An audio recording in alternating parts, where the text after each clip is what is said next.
उत्तर प्रदेश सरकार में कैबिनेट मंत्री ओम प्रकाश राजभर हमारे साथ मौजूद हैं। लगातार सर बाबा साहेब के अपमान को लेकर विपक्ष जो है आप लोगों को घेर रहा है और आप लोगों को सफाई भी देनी पड़ रही है। आज आपने भी प्रेस वार्ता करी, उस दिन गृह मंत्री अमित शाह ने भी प्रेस वार्ता करी सर। देखिए माननीय गृह मंत्री जी ने स्पष्ट कर दिया कि प्रेस करके कि हमारे बयान को तोड़ मरोड़ करके पेश किया जा रहा है।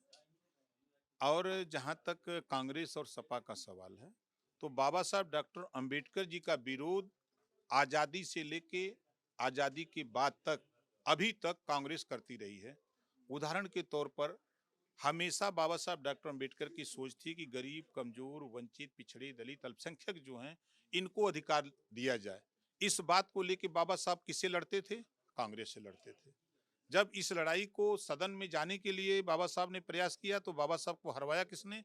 कांग्रेस ने हरवाया।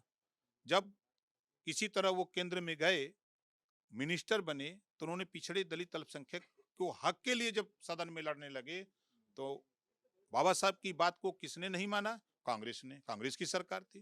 तो जब बाबा साहब डॉक्टर अंबेडकर जी ने देखा कि ये कांग्रेस के लोग पिछड़ों के दुश्मन हैं, दलितों के दुश्मन हैं, मुसलमानों के दुश्मन हैं, ये मानने वाले लोग नहीं हैं, तो बाबा साहब डॉक्टर अंबेडकर ने केंद्रीय मंत्रिमंडल से रिजाइन दे करके चले गए।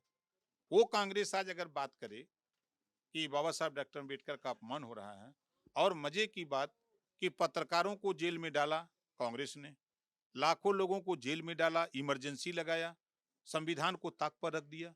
वो कांग्रेस संविधान की बात करे और बाबा साहब डॉक्टर की बात करे, तो हंसी आती है ऐसे सपा और कांग्रेस में। बसपा भी सर कर रही है, तो आपको मतलब ऐसा लगता है कि विपक्ष जो है बाबा साहेब के नाम पर राजनीति करता है, इस बात से आप सहमत हैं? देखिए, बाबा साहब एक ऐसे ब्रांड एम्बेसडर हो चुके हैं कि बिगर उनका नाम लिए अब किसी की राजनीति नहीं बन रही है। आप बताओ, जब तक मानवर कांशीराम जी नहीं आए थे, 84 के पहले बाबा साहब डॉक्टर अंबेडकर को जानने वालों की संख्या 5% थी। अब आज भारत ही नहीं, अगर ये बहुत हमदर्द थे, तो कांग्रेस और बसपा सपा मिलके केंद्र में सरकार बनी थी। कांग्रेस की लंबे समय तक सरकार थी, लेकिन बाबा साहब डॉक्टर अंबेडकर की मूर्ति सदन में किसने लगाया? बीपी सिंह जी ने लगाया। ये हितैषी बनने वाले लोग हैं ये। जिस तरीके से अलीगढ़ की बात करी गई, वहां पर भी एक मंदिर जो है लंबे समय से दबे था। लगातार आपकी सरकार में सर्वे हो रहे हैं। मोहन भागवत ने इसको लेकर विरोध कराया है कि ये क्या हो रहा है, हर जगह से मंदिर और मस्जिद ढूंढे जा रहे हैं, मंदिर ढूंढ के कोई नेता बनना चाहता है। इस परंपरा को बंद करना चाहिए। आप इस सर्वे के साथ हैं या आपको लगता है कि जो जैसा चल रहा था ऐसा ही होना चाहिए सर? जो मोहन भागवत जी ने कहा है, बहुत सोच समझ करके कहा है। वो जब बोलते हैं, तो उसका कई मायने निकलता ये है। जो सर्वे कराए जा रहे हैं, आपको लगता है कि ठीक ये है, जो सर्वे हमारी पुरानी धरोहर है वो बाहर आनी चाहिए सर? सर्वे सरकार नहीं करा रही है, जी, न्यायालय करा रहा है। न्यायालय। देश में सर्वोच्च न्यायालय है, न्यायालय के आदेश पर सर्वे हो रहे हैं। तो उस सर्वे में जो रिपोर्ट आएगी, तो अब जो आदेश आएगा, चाहे हमारी सरकार हो चाहे किसी की सरकार हो, कोर्ट के आदेश का पालन करना पड़ता है। बांग्लादेश में सर आपने देखा कि किस तरीके से 2 हिंदू मंदिर तोड़े गए, 8 से ज़्यादा उसमें मूर्तियाँ तोड़ी गईं।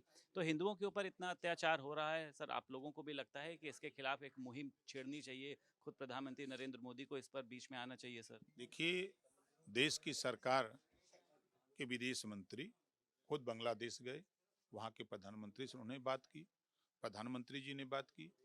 हम लोगों का प्रयास है कि पूरे दुनिया में शांति कायम रहे। लड़ाई अच्छी चीज नहीं है। वैमनस्यता या दुश्मनी या झगड़ा, उससे नुकसान होता है। इस नाते प्रयास एनडीए सरकार का हमेशा है कि इस तरह की घटनाएं न हो, उसको रोकने के लिए हमेशा सरकार प्रयास। एक आखिरी सवाल सर, विधानसभा में सर इस अगली बार से जो है वो एआई टेक्नोलॉजी का प्रयोग किया जाएगा। विधायकों पर खास तौर से नजर रखी जाएगी कि कैसे प्रश्न पूछ रहे हैं, सदन में कितनी देर उन्होंने चर्चा की, और उसके बाद सर्वश्रेष्ठ विधायक का उनको जो है खिताब मिलेगा। आप भी सदन के सदस्य हैं, किस तरीके से देखते हैं इसको? सही सही है। देखिए, सदन सार्थक चर्चा के लिए बना है, और जनता भेजी है अपने इशू को सदन में उठा करके जनता को न्याय दिलाने के लिए। तो जो सरकार का कदम है, वो अच्छा कदम है। बहुत शुक्रिया बात करने के लिए। हमारे साथ कैबिनेट मंत्री ओम प्रकाश राजभर मौजूद थे। लखनऊ से वीडियो जर्नलिस्ट निखिल गौड़ के साथ संदीप खेर, भारत समाचार।